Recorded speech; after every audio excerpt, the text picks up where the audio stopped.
CEO of the company for now. From bureaus worldwide, this is FSN. The average time a resume spends on an HR manager's desk is 7 seconds, and most of them are tossed aside. Now imagine if one of those resumes belonged to Yasmin, who was living in a shelter, juggling 3 jobs. I had to be resilient. That's something that you can't teach. We rely so much on a resume, yet it could never tell the full story of someone who had to be independent and take initiative. And that's how I handle every project I get. Discover new ways to develop great talent at gradsoflife.org. Brought to you by Grads of Life and the Ad Council. When is the best time to talk to your family about staying in touch during a disaster? When floodwaters reach your door? When wildfires are engulfing the edge of your neighborhood? Or an earthquake is destroying buildings? Or is the best time perhaps today? During a disaster, you may not be able to stay in touch with your family or friends as easily as you think. Go to ready.gov/communicate and make your emergency plan today. Don't wait. Communicate. Brought to you by FEMA and the Ad Council. Hi, it's Olivia Munn with my shelter pets, Frankie and Chance. Say hi, guys. When I adopted them, I discovered that they both have incredible personalities. Chance's sole purpose in life is to love and to be loved. Frankie is a little bit of a scoundrel and always entertaining. They're a little bit of a lot of things, but they're all pure love. Adopt pure love at theshelterpetproject.org. Brought to you by the Ad Council, the Humane Society of the United States, and Madison. If you love them enough to turn off your music and pretend like their music is your music. This is Mommy's jam. Then surely you'll check nhtsa.gov/the right seat to make sure they're in the right car seat. Let's play it again. Check today at nhtsa.gov/the right seat. Brought to you by the National Highway Traffic Safety Administration and the Ad Council. This is a test of the emergency podcast system. Activated by contract termination. Rumors of our demise are greatly exaggerated. Welcome to Stacy on the Right with your host, Stacy Washington. She's blessed to be a Bible-reading, gun-toting, Air Force veteran, wife, and mom. Righteously American.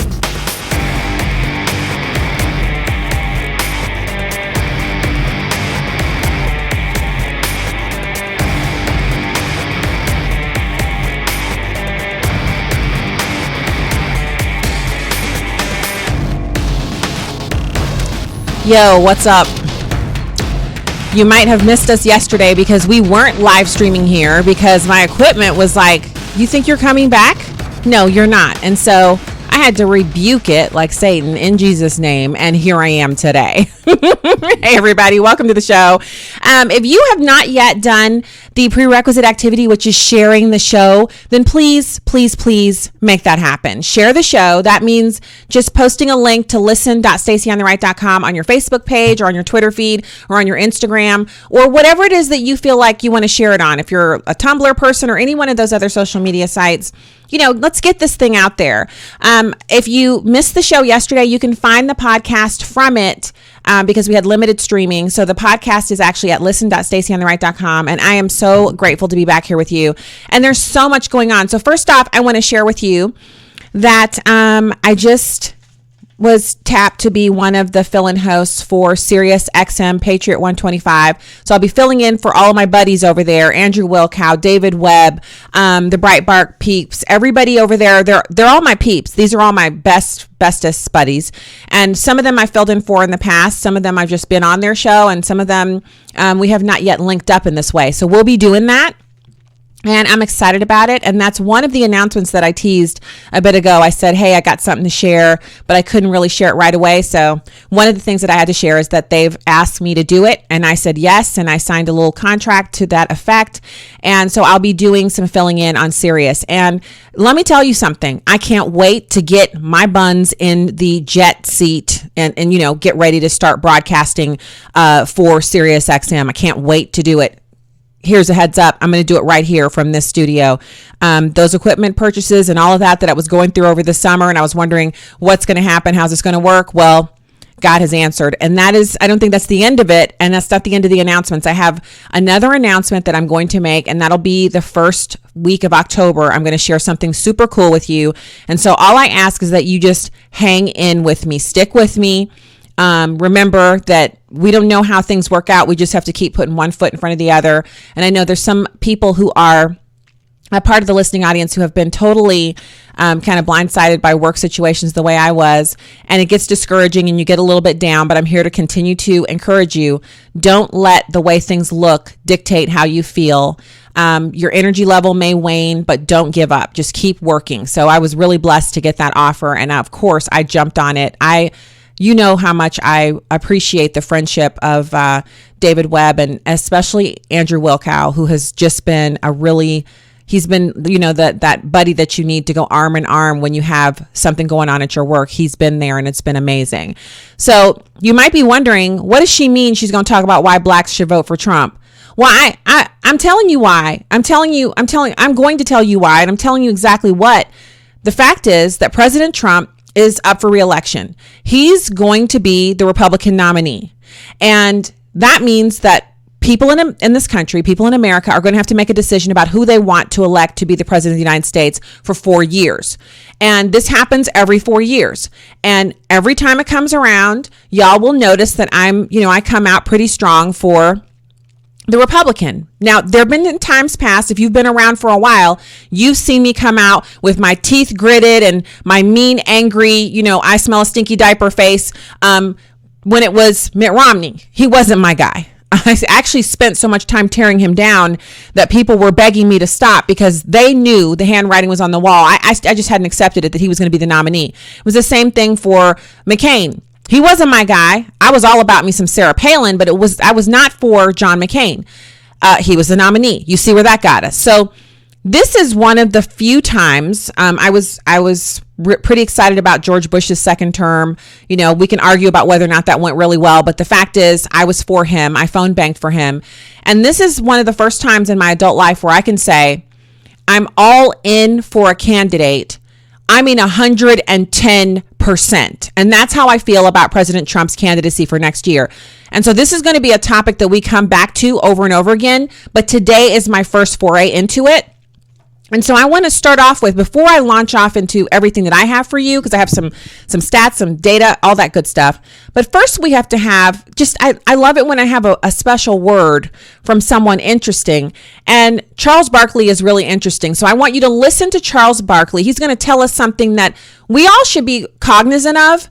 We all, maybe you said this yourself. Maybe you've had this conversation around your dinner table. I don't know. I don't know all of y'all. There's thousands of y'all and there's only one of me, but I'm kind of guessing that he's channeling a little bit of Christy Lynn, John, Dorothea, Richard, Smoke, Tracy, all of y'all. He's channeling y'all right now. Let's take a listen. Even when I campaigned with Doug Jones in Alabama, I said, Doug, I'm going to support you, and I'm going to try to get every black person in Alabama to vote for you. And it worked out. We won for the first time in 40 years. But I says, we need to start holding you Democrats accountable. Right. Because good point. They've been taking black people's vote, and they only talk to black people every 4 years. All these politicians only talk to black people every 4 years because they want their vote. Oh, actually, the Republicans don't. The Democrats do. But when they get elected, they do nothing in the 4 years in between. So that was Sir Charles Barkley cutting up a little bit rough on the Democrats, and he completely filleted the Republicans. He said the Republicans never talk to blacks. Now, I disagree. I disagree, Sir Charles. I disagree, Sir Charles, that they never talk to blacks, but it's okay. It's fine. So what is he saying there? He's saying that when it comes to black people, Democrats take the votes for granted. Now, we know that Donald Trump last campaign cycle got into a lot of trouble for saying, what have you got to lose, right? He said that at a rally. There were a few black people at the rally, but it was mostly white people. But he said, turning to black America, what do you have to lose? And then, Democrats across the land woke up, and they were sweating and they're like, what's wrong with me? I feel a fever coming on. And we're like, it's TDS, y'all. Y'all Democrats have TDS because Donald Trump just laid y'all out. And he did. And so a lot of people got mad. Oh, how dare he say, what do we have to lose? Well, what did Black America have to lose after 8 years of Barack Obama with low employment numbers, record Black unemployment, low home ownership rates, the American dream literally pouring through like a colander when you put some spaghetti in it and the water runs through but the spaghetti stays? Black America was the water running through the colander, not catching any of the benefits or the largesse or anything that was happening in America. Black Americans couldn't seem to catch a break during those years. Now, I know if you were serving the one true God and you knew Jesus Christ at that time and you were in obedience mode, you were flourishing. Regardless of the president, who the president is, if you're serving God, you're going to make, what did the kids say? You're going to get the bag. You're going to secure the bag. But you have to be in obedience mode. But for people who are just searching for opportunity, and you want someone who's going to get out of your way, someone who's going to take the government out of your way, then I'm here to tell you that's a Republican. It may not be that the Republican dresses the way you want them to. They may have a sweater vest on, whatever. But a Democrat wants to control the water you drink, how many cabinets you can screw to the walls in your house, the paint color on your garage. A Democrat wants to tell you what you can teach your kids out of the Bible, who can work at your church, what school your kids can go to, what school they can't go to. A Democrat wants to tell you who your neighbors will be, what neighborhood can have which people in it, which people can receive which benefits. Democrats want to tell you what you can eat. They want to tell you how to heat and cool your home. Republicans don't want to do that. Now, mind you, there's a lot that I'll take Republicans to task. And in between now and the actual contest beginning, I'm going to lay out some things that I hope the president will do, that I hope will be a part of his agenda for 2020 and beyond, that I hope if he's elected, he's going to do something about.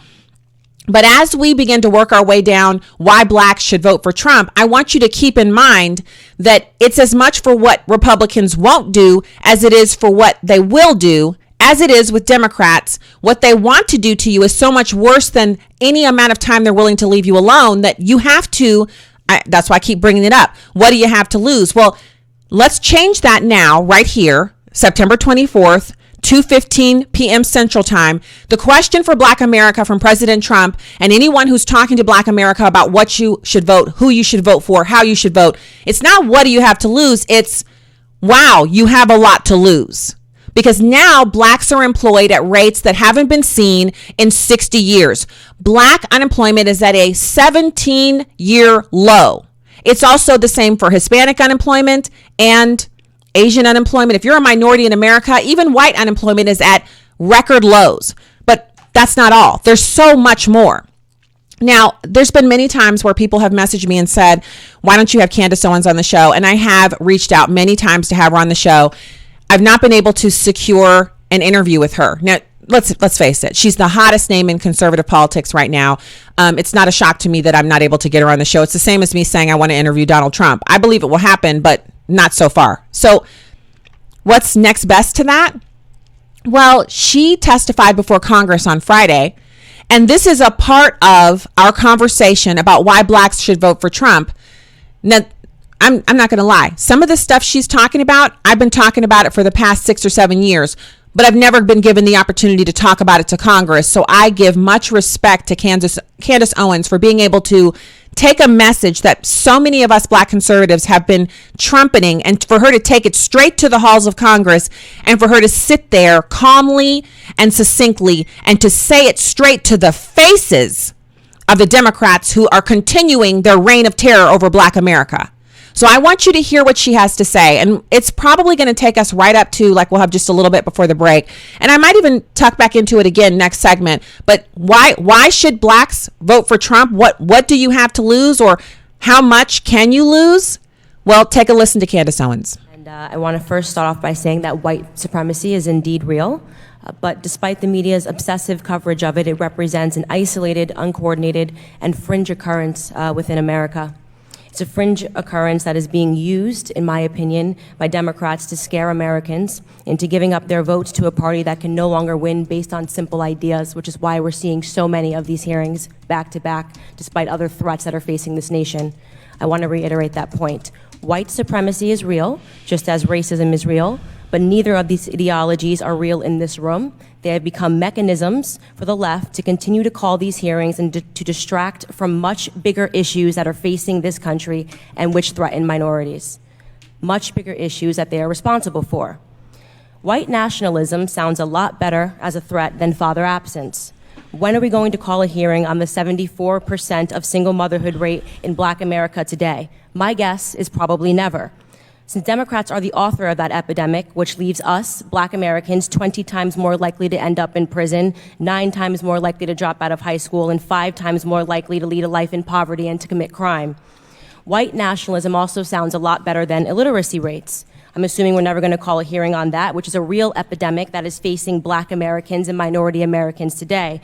An epidemic which, by the way, has a lot closer of a tie to our nation's history of white supremacy. Here. Slave codes in the early 19th century made it illegal for Black Americans to learn to read. Why? Because if slaves could read, they could access information. I don't believe that much has changed. On the most recent National Assessment of Educational Progress, just 17% of Black students scored proficient in reading at a 12th grade level. 83% of Blacks in America were not found proficient in reading at a 12th grade level. Are we going to have a hearing on that? Probably not.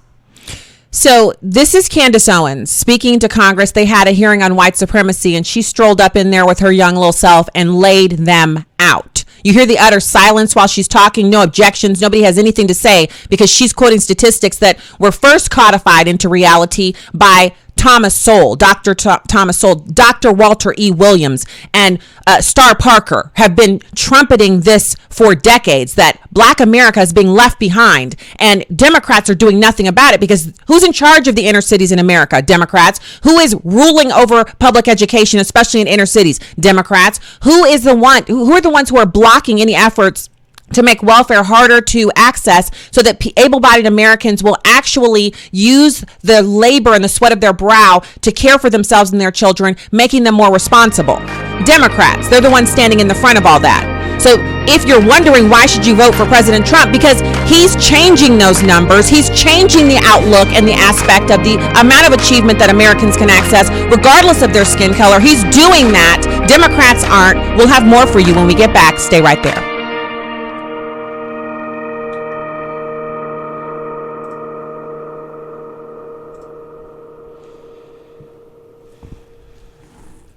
Hi, I'm Danica Patrick. Watching my nieces grow, play, and learn is amazing, but not every child gets to be carefree. 1 in 6 kids in the U.S. are hungry. This breaks my heart, and it's something that Feeding America is working to change. Each year, the Feeding America network of food banks rescues billions of pounds of good food that would have gone to waste and gives it to families in need.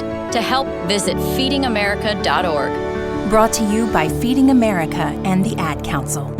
Melissa from Michigan. I work an extra part-time job serving lunch at my child's school, but I still can't afford to put food on our table. Daniel from California. Choosing whether to pay the rent or pay to fix the car to get to work doesn't leave us with much at all. Now we can't even pay for meals. Hunger is a story we can end. End it at feedingamerica.org. Brought to you by Feeding America and the Ad Council. Hi, we're the Goo Goo Dolls. We're fortunate that our daughters have what they need to grow and learn. But that isn't the case for nearly 13 million kids in the U.S. that struggle with hunger. Childhood hunger is a heartbreaking reality that Feeding America is working to change. Each year, the Feeding America network of food banks rescues billions of pounds of good food that would have gone to waste and provides it to families and children in need. You can help kids in need in your community by visiting feedingamerica.org. Brought to you by Feeding America and the Ad Council. The possibility of lung cancer can be pretty scary, especially if you're one of approximately 8 million current or former smokers at high risk. That's why SaveByTheScan.org wants you to know that now there's a breakthrough low-dose CT scan that can detect lung cancer early, and it only takes 60 seconds. You stop smoking, now start screening. For an easy quiz to see if you're eligible, visit SaveByTheScan.org. It could save your life. SaveByTheScan.org is brought to you by the American Lung Association's Lung Force Initiative and the Ad Council. You took the first step and quit smoking, but even former smokers may still be at risk for lung cancer. That's why SaveByTheScan.org wants you to know about a new low-dose CT scan that can detect lung cancer early. It takes only 60 seconds and could save your life. You took the first step, now take the next. Visit savebythescan.org for a simple quiz to see if you're eligible and talk to your doctor about screening. SaveByTheScan.org is brought to you by the American Lung Association's Lung Force Initiative and the Ad Council. First, I hold my hands out like they're on a steering wheel. Then I look over my shoulder. 1, okay, cool guy. 2, 3 times. Next, I put it in reverse. Meep, meep, meep. Then I take it up and down, up and down. And that, kiddos, is called the forklift. Dance like a dad. It's a great way to make a moment with your kids. Now that's dancing. Sure beats flossing. Visit fatherhood.gov. Brought to you by the U.S. Department of Health and Human Services and the Ad Council. Welcome back to Stacy on the Right. Welcome back to the show. We will, in the third segment, get around to this whole impeachment furor that's coming from the Democrats over some whistleblower complaints, secondhand whistleblower garbage.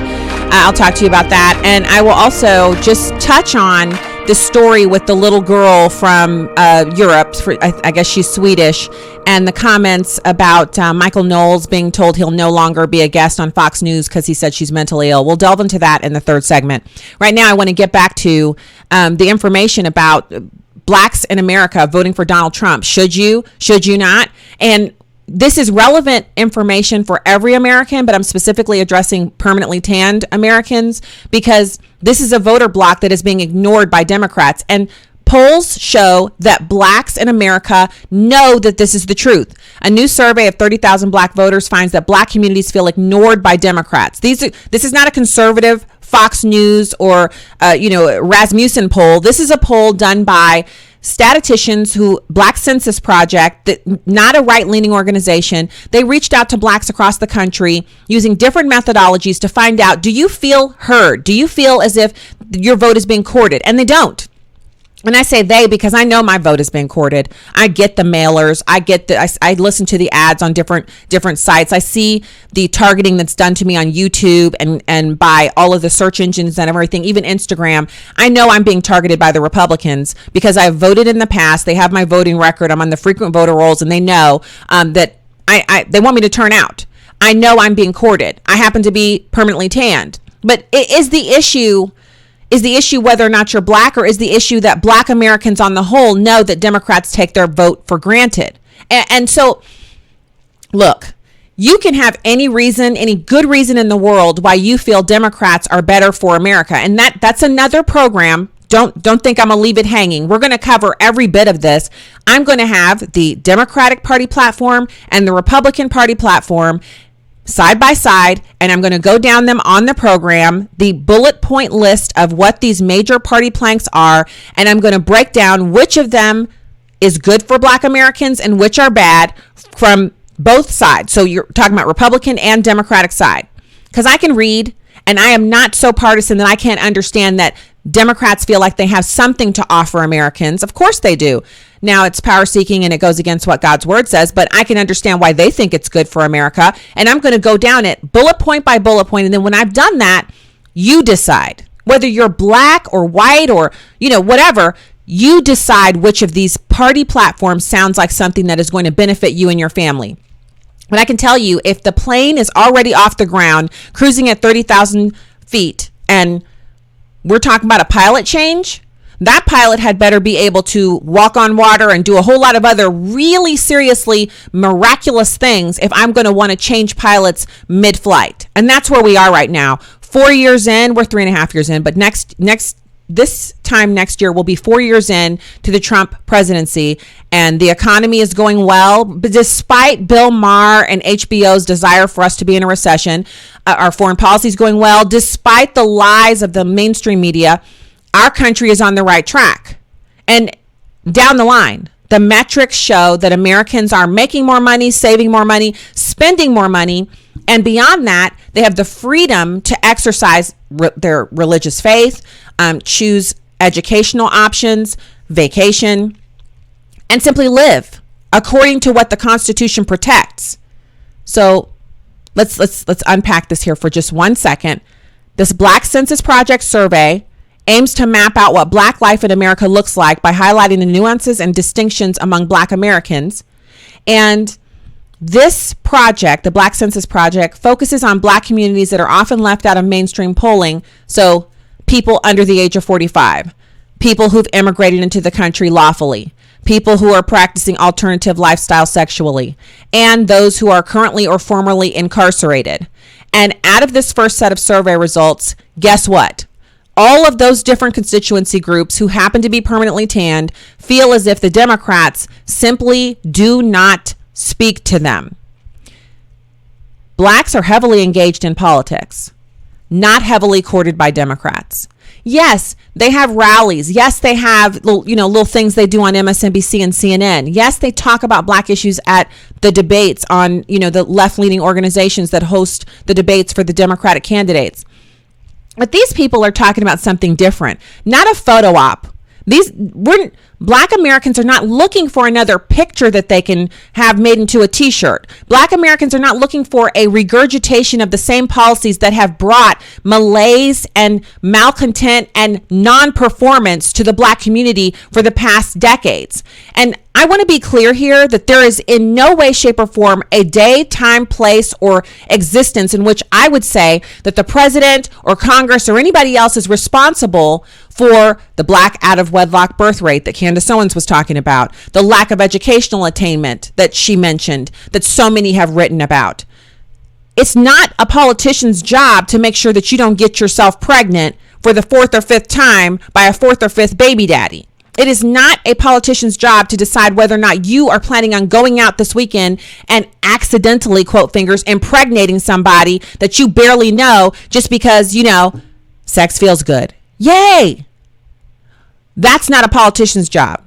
But what is a politician's job? Well, if a politician is in charge of your city and all of your pipes are rotted all the way through, like in Flint, Michigan, and people are actually catching not just lead poisoning and things like that, but are getting sick and brown water runs out of all of the faucets, then I'd say that politician who's in charge, starting at that local municipal level and just go all the way up, whether they're Democrats or Republicans, it's their responsibility. So not the Republican governor who was most recently elected, who just basically walked into this mess, but all of those Democrats who've been in charge for decades. At what point could they not see that pipes in the city of Flint, Michigan needed to be replaced, and they start budgeting for that in their 5-year plan or their 10-year plan? They have to have some kind of infrastructure money. They're collecting taxes. They don't have it. They can't apply to the government for a grant, the federal government to give them some grant money to improve the pipes in their city. There are programs for that. But by all means, let's blame the Republican governor for a problem that's existed in Flint, Michigan for decades under Democratic rule. And that's what I'm talking about here. When I say, why should blacks vote for Donald Trump?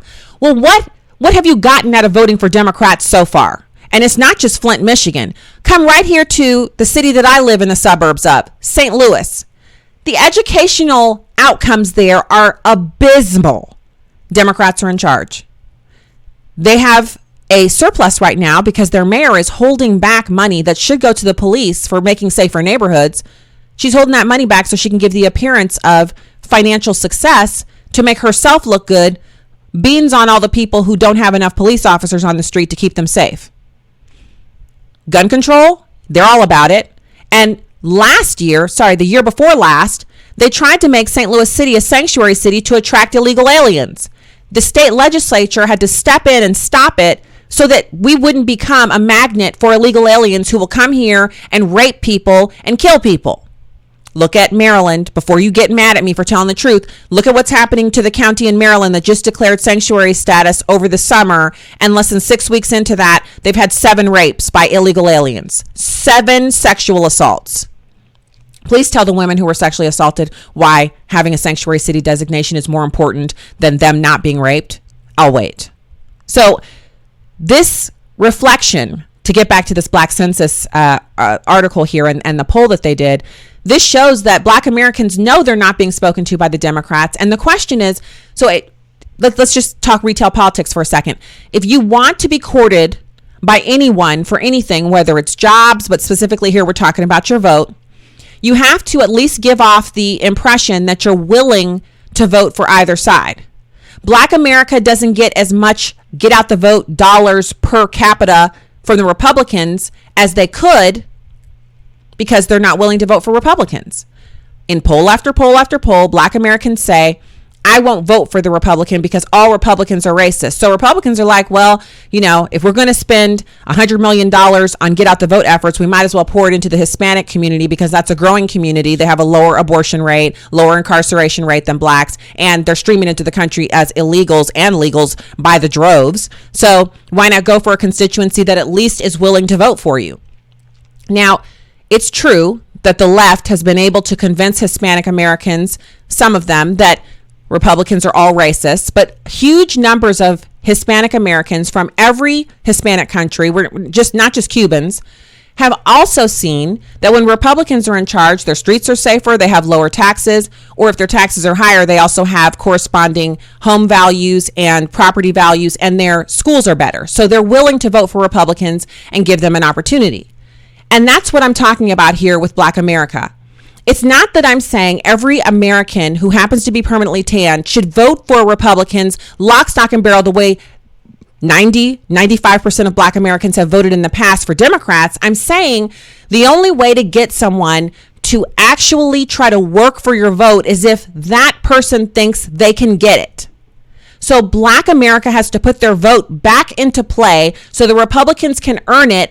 And I guarantee you, if it's one thing President Trump has made clear that he wants to do, it's earn the votes of every person from every constituency group, regardless of their racial background, socioeconomic status, or even some of the taboos that we as Christians, we know we're not down with redefinition of marriage and all that. But President Trump said, if you can pull the lever, I'm willing to try to earn your vote. We know he's willing to do that. And so contrast that with the Democrats.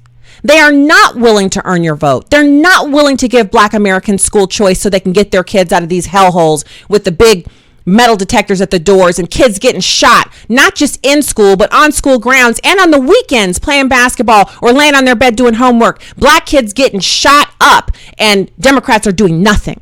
They know illegal immigration drives crime. They do nothing about it. They know that every time they implement a gun control measure, more armed, law-abiding citizens are disarmed and criminals are just raking it in. Criminals never obey laws. That's why they're criminals. So they're never going to be interested in gun buyback programs or, well, now you can't have a 30-round magazine. A criminal doesn't care about that. He's got automatic weapons. He's taking the pins out of semi-automatic weapons to turn them into automatic weapons so he can have an unfair advantage over police officers who only use semi-automatic weapons.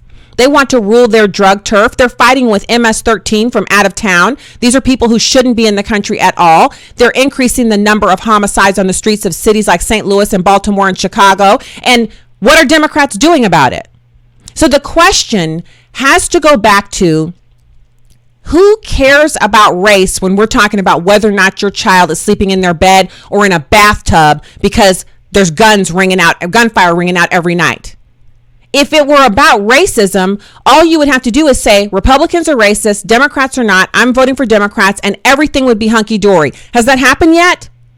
So as Black Americans, isn't it incumbent upon us, whether we care for Donald Trump specifically, because I got nothing against him. I think if anything, he's probably the most interesting president we've ever had for his personality quirks. But he's also the one president we've had since I've been a grown-up that has been willing to say, here's a list of things that I plan to do. He put it on a whiteboard in the White House, and he crosses the things out as they're done. Next week, the Trump administration will end catch and release via the Flores decision because they have negotiated with the judge and made concessions so that we will no longer have people drag somebody else's child into the country illegally and use that child as a way to be released out so they can work jobs that guess who's not getting those jobs that illegal aliens are working? Black people. Yeah. And I know there's somebody probably in the live stream chat right now who's mad because I'm telling these truths, and they're, maybe calling me a name, maybe getting upset. You do you. You're not going to stop me from broadcasting the truth from behind this microphone. And you're not going to stop me from telling the truth about the fact that as Black Americans, we have a stake in this country. We are valuable and belong in this country just as much as anybody else. And we have a right to experience the fullness of the American dream in every way, shape, or form. But the only way to do that is to stop giving our allegiance wholeheartedly, wholesale, and for free to Democrats. If we never, ever actually accomplish the full expectations of people like Martin Luther King and those who went on before, the ones who did the actual marching, the ones who actually got hit by the fire hose, the ones who really understood what voting was about, what disenfranchisement was, when racism was real, when Jim Crow was the law of the land, when those people paid the price so that we can have the freedom to live in white neighborhoods and drive whatever cars we want to drive and work in any workplace and get the education that we want to earn, when those sacrifices were made, it was not so that Black America could give our vote to Democrats and never, ever get anything in return. And so the question has to be not what do you have to lose? You now have plenty to lose. Employment, bonuses, a great economy, home ownership, and other basic standards of living that other constituency groups in America are now enjoying, and Black America now has a taste of it, and we want to move forward with it. And so what are you willing to give up to bow down to the God of race and worshiping your own skin and believing the lies of Democrats who've never done anything for you? Are you willing to give it up so you can do that? Is bowing down to Democrats that important to you? And that's the question. And so for me, everyone that I can bring along, I'm bringing along. This is the fun, V, taking off. Starts here, right now, today. If you're into truth telling and if you're into understanding exactly what the president has done that's been good, that it actually has benefited Americans, and how irrelevant it is, this obsession with race that the Democrats are currently peddling, then you're in the right place, because I'm going to unpack every little bit of it, every jot, every tittle, every little tiny little fact I can find. We're going to have it right here on this show, and we're going to share it so that we can make sure that people are aware. I won't be blamed for not telling you the truth when you go back in there one more time and vote for the Democrats again. It's going to be on you, baby, not me. Because the truth will ring out right here. All right, when we get back, we're going to turn to some politics of the day. I have a ton of stories to try to roll through in the last segment of the show. So what does our other favorite host say? Don't leave town. Just stay right there.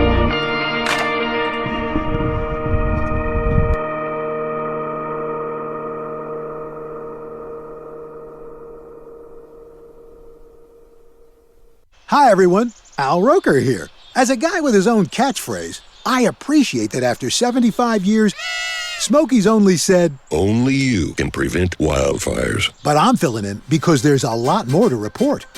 Like when it's dry or windy. Be careful burning yard waste, because wildfires can even start in your neck of the woods. Go to SmokeyBear.com to learn more about wildfire prevention. Brought to you by the U.S. Forest Service, your state forester, and the Ad Council. Hey everybody, Rachel Ray here. Nothing brings a bigger smile to my face than cooking up a big meal for the whole family and lots of friends. But there's not enough room at my table for the 17 million kids in our country who struggle with hunger. That's why the Feeding America nationwide network of food banks collects surplus food to give hope to hungry kids. But they can't do it without your help. Support Feeding America and your local food bank at feedingamerica.org. A message from Feeding America and the Ad Council. Woo! Let's get crazy! In movies, when someone at a party jumps into a pool fully dressed, everyone cheers them on and jumps in too. Just so you know, in real life parties, nobody jumps in after you. You just look stupid. Come on, jump in! Come on! Most party fouls are pretty dumb, but if you decide to drink and drive underage, you could lose your license and your freedom. Learn more at ultimatepartyfoul.org. Brought to you by the National Highway Traffic Safety Administration and the Ad Council. You know what really gets a party started? Indoor baseball. Yeah, just find a broom or a pool cue, and you can use like anything as a ball. Cans, bottles, shoes. Hey bro, toss me that avocado. Most party fouls are pretty dumb, but if you decide to drink and drive underage, you could lose your license and your freedom. Underage drinking and driving, the ultimate party foul. Learn more at ultimatepartyfoul.org. Brought to you by the National Highway Traffic Safety Administration and the Ad Council. I'm little teapot, short and stout. Here is my handle and here is my spout. No, Dad, like this. When I get all steamed up, then I shout, tip me over and pour me out. This is WWE superstar Roman Reigns. It only takes a moment to make a moment. Take time to be a dad today. Visit fatherhood.gov, brought to you by the U.S. Department of Health and Human Services and the Ad Council. 1 in 3 adults has prediabetes. 1 in 3. That means it could be you, your football buddy, your football buddy, or you, your best man, your worst man, you, your dog walker, your cat jogger. While 1 in 3 adults has prediabetes, with early diagnosis, prediabetes can be reversed. Take the risk test at doihaveprediabetes.org. Brought to you by the Ad Council and its prediabetes awareness partners. Welcome back to Stacy on the Right. Hey, welcome back to the show. I'm also putting some links in here for some data to support the assertions made by Candace Owens, and I've said this so many times on so many different shows. It's not new information. 3/4 of blacks who have black births, black babies, are to unmarried women, nearly double the illegitimacy rate for all other births, according to new federal data. The National Center for Health Statistics said that in 2015, 77.3% of non-immigrant black births were illegitimate. The national non-immigrant average is 42% and 30% for whites. The Center for Immigration Studies has an analysis on births to immigrants, and these numbers were included in that data. The total is 32.7%. Hispanic immigrants have an out-of-wedlock birth rate of 48.9%. So these are not good numbers. They are indicators that we have a breakdown in the American family, and that for many, many people, the behaviors that they engage in are yielding a result that doesn't put them on a track for success. Because as we all know, and has been said so many times, 3% chance of being in poverty in America if you simply graduate from high school and get married before you have any children. Did I say college? Did I say tech school? Did I say no, you don't need a rich, magical old white man from, like a puppet master. You don't need any of that stuff. What you need is to just say, I'm going to exercise some self-control. And that self-control usually comes from kids who grow up in a home where their father is present. He's at the dinner table every night asking them how their day went. He's providing for them, not the government. He is in a relationship with their mother, and that relationship is the standard by which the kids are to behave. And those people, there's even stronger familial bonds when those two people, the mom and the dad, they're married to each other and they're going to church. Now, I know if you don't have a relationship with Jesus Christ, you hear that and you're like, she's trying to make it about. No, I'm not trying to make anything. Before you start blaming me for what you're hearing, it's not like I wrote the Bible, or I wrote this study from the Center for Immigration Studies, or I wrote the statistics on what makes for a successful family in America. So many people have written books about this stuff. It's common knowledge.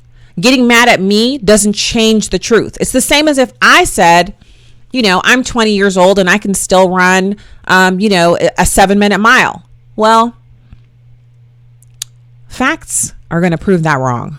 Like if I ever try it, and I could talk a whole lot of trash, but I ain't running no 7-minute mile. Not today.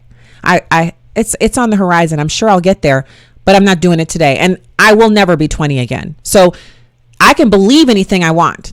You could even be, hey, we validate you, Stacy. Your feelings are real. They're real feelings, but they're rooted in lies, and they will never, ever come to fruition because lies don't bear fruit, not the kind that you want to eat anyway. So that's just one. I put that link in there for you to take a look at. And then I promised that we would just run down really quickly. So here, let's first start with this whole impeachment thing. I've seen some Never Trumpers. They're out. They really have a lot to say about the president having tried to use his influence in ways that they don't agree.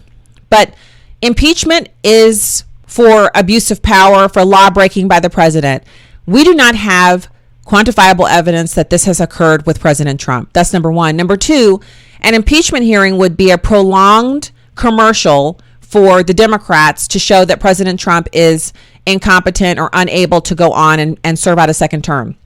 We know that's not true. We know the president could well serve out a second term as president, and that if he was given the opportunity to do so, he would complete his transformation of the judicial court system at every level, and he would get to appoint maybe one or two more Supreme Court justices, thereby solidifying the conservative bent of the Supreme Court for the foreseeable future, unless a Democrat becomes the president and controls both houses, and they were able to pack the court, which that's what they're doing when they're vilifying Kavanaugh. You might be wondering to yourself, why is Kavanaugh still in the news? Why are the Democrats still so obsessed with him? He's on the court. He's sitting. Well, they want to vilify him and delegitimize him, and by extension, delegitimize the entire Supreme Court to justify their plan to pack the court with 8 or 9 liberal justices to take back their primary mechanism for affecting change in America. Because Democrats don't win elections and change the hearts and minds of voters for gay marriage or abortion. They get these rulings out of the Supreme Court, judicial activism. So in order to continue the leftward march towards complete and utter destruction of America and socialism, and the obliteration of the American family, and the end of traditional marriage, they have to have a court that leans to the left. So they see the handwriting on the wall. Elections have consequences, so they plan to undo it through packing the court. We have to oppose that by re-electing President Trump. Now, talking about this issue with the Bidens and Ukraine, etc., the president has said now that he will release the unredacted transcript of the phone call in question. That's number one. And number two, the president has stated unequivocally that his desire to hold back those funds from the Ukraine was based solely upon something he's been saying for 30 some odd years, since he was just sitting around at city council meetings in New York, that America pays for everything and we shouldn't.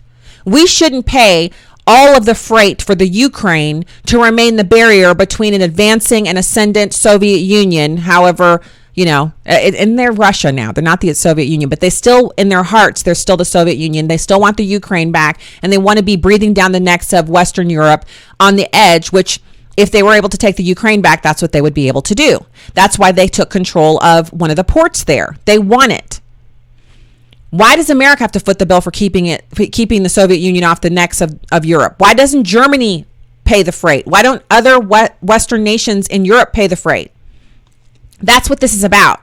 Now, is it of interest that Hunter Biden was going to be investigated by a prosecutor in the Ukraine, and his father withheld $1 billion in aid or loan guarantees in order to prevent that from happening? That's a problem. That's a problem for the Bidens. It's a problem for wannabe President Joe Biden. Does it have any implications for President Trump? No. President Trump actually has the right to negotiate with allies and with our adversaries over how much of our taxpayer dollars we give to them for whatever reason. Is it an abuse of power?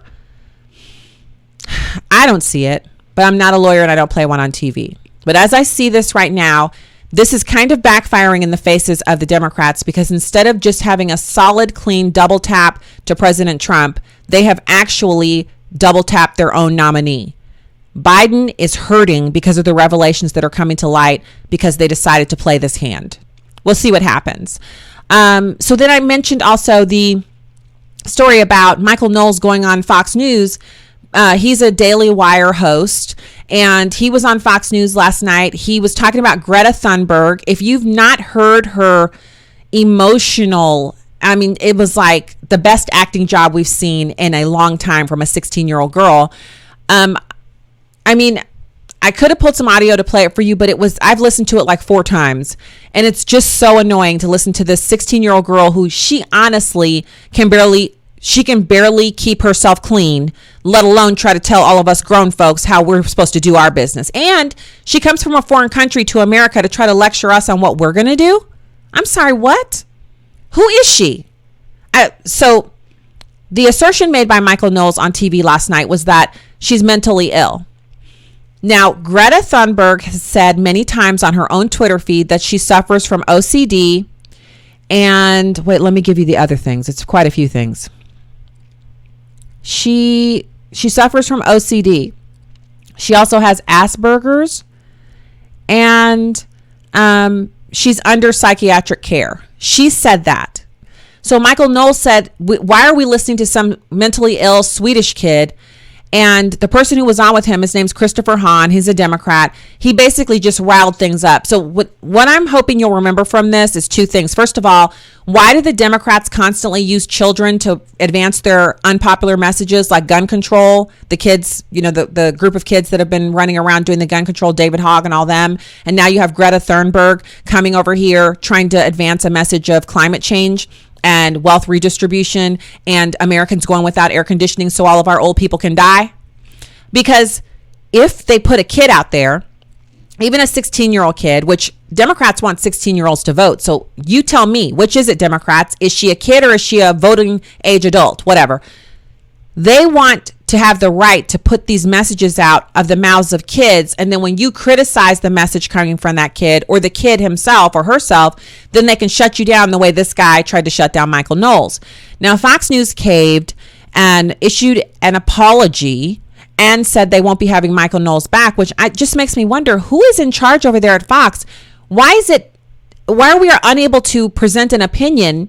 His opinion is that she has said she's mentally ill and he agrees with her. Why is that so incendiary that he can't come back on anymore?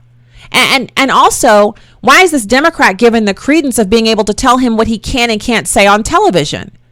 He didn't say anything about her that was derogatory about her looks or anything like that. I mean, he can leave that to me. And in other words, anybody can say whatever. We can say whatever we want about her.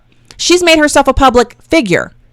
I don't see anybody telling they can't come on TV with comments that are made about other black conservatives. Look at the vitriol that Jeanine Pirro and Candace Owens and Ann Coulter and all of them get. No one's told they can't go back on TV after they say those horrible things about them. Look at Samantha Bee and the words, nasty, an anatomical part curse words that were used by Samantha Bee to describe Ivanka Trump. She still has a TV show. So if you're allowed to say those things about conservative women, then why can't Michael Knowles quote this foreigner who happens to be 16 years old on her own words? She says she's mentally ill. All he did was agree. So watch for it. Democrats will increasingly use the same tactic as the Nazis. The Nazis had Hitler's Youth, and they would go out and spread the message of Nazism. And Democrats are using these foreign kids, American-born kids, whatever, because they feel like a kid can't be criticized. Don't fall for it. Point number 2, it is your right to criticize anyone who puts themselves out in the public sphere, not just what their message is, but themselves. If they put out publicly that they have this problem or that, and you find out about it and you want to criticize them and their message and you want to tie in their personal behavior, you have the right to do that and not be fired or let go or even censored in any way. If we continue to bow down for Democrats to foist their message, just basically load it like a CD into the mouth of some kid, and the kid regurgitates it and we're not allowed to push back against it, well, that's a foolproof way of them continuing to spread their lies and to destroy this country. Have none of it. You are not required to withhold criticism from someone who's 16 years old and is making emotionally laden speeches with lies in them. You're not required to allow her to do that with impunity just because she's a kid. In my mind, she's no kid. Now, she's being used. She's being abused. She's being exploited by her parents and these other people. But it doesn't mean you can't criticize her. It's sad that she's being exploited, but it doesn't mean you can't push back on what she said. So lastly, so we talked about the impeachment. We talked about this Greta Thunberg or whatever her name is. So there's also this interview with Joe Biden. He was being asked about the unemployment rate in Iowa, and the reporter said, hey, in Iowa, the unemployment rate is 2.5%. People are employed in Iowa. Their small businesses are growing, and Iowa picked Trump last time by 10%. Now, Joe Biden countered that by saying they were employed before the president was elected. Now, the reporter pointed out Trump won by 10 percentage points. And Biden said, I'm not suggesting that he didn't win by 10 percentage points. What I'm suggesting is that he's not the reason for that employment rate being down.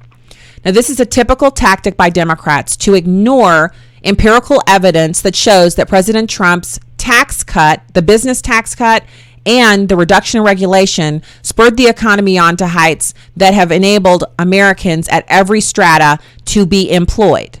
Democrats will say that is because of Obama. We know the truth that isn't it. So the reporter comes back with, but why should people want to make a change? So even if the change was ushered in unbeknownst to President Trump, why make a change if he's helping to facilitate a continuation of low unemployment rates and, booming economy? Well, Biden replies, it's up to them to decide. Reporter says, why should they? Biden says, it's up for them to decide. Reporter says, well, make your case. Biden says, I'm not going to. Why can't Biden make the case? Because if he's elected president, he will promptly shut down all of that economic growth and put people back in the unemployment line. That's why he doesn't want to talk about it. All right, that's the show for today, y'all. Thank you for being here. Righteously American, StacyOnTheRight.com. Back with you tomorrow.